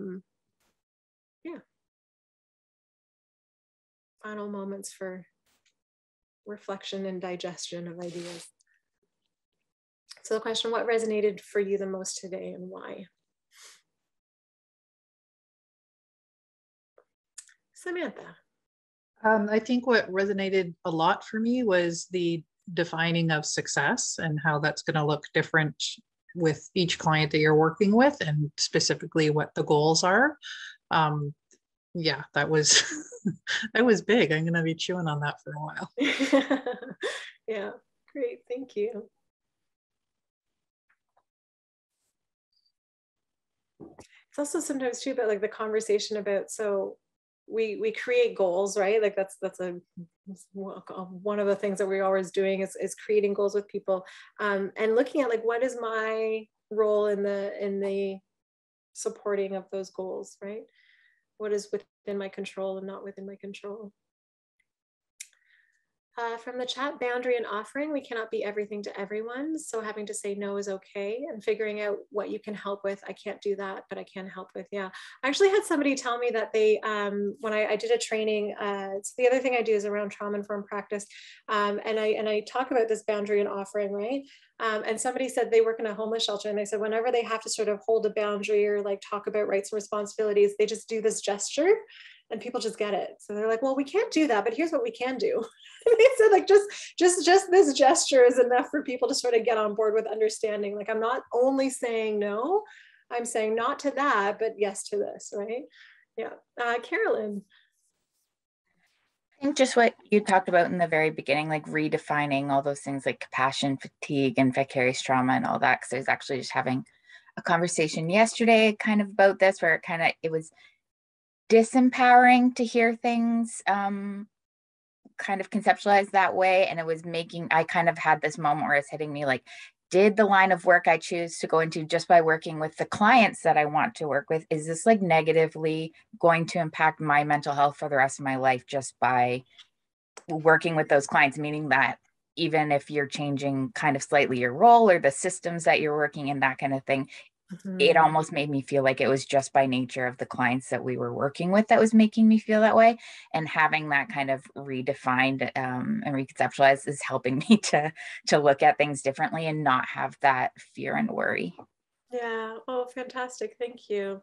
Yeah, there's two pieces, right? One makes it your fault if you're burning out because you're not engaging enough self-care. And it's like, well, I don't think that's fair, because it ignores all of these social problems and social structures. And the second thing is that it puts you in a very passive and helpless position when we position it as, harm being done to me, as opposed to recognizing these are my attempts to navigate the difficulties of the work that I'm doing, right? And so it's a reclaiming of our power to recognize these things as responses as opposed to like passive effects.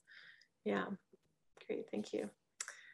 I can see there's more folks in it. I'm just gonna scroll. Oh my goodness, there's been a lot of text messages coming in. I'll hold the punching bag, but I won't be it yet.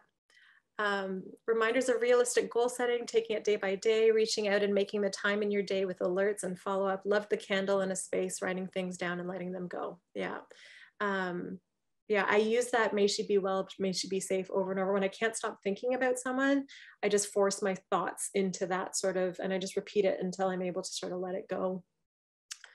To remember that there are many things outside of my control, but I can control how I show up. Comfort knowing that people in different regions are experiencing the same barriers and struggles and would love more time to connect with those people about what has worked.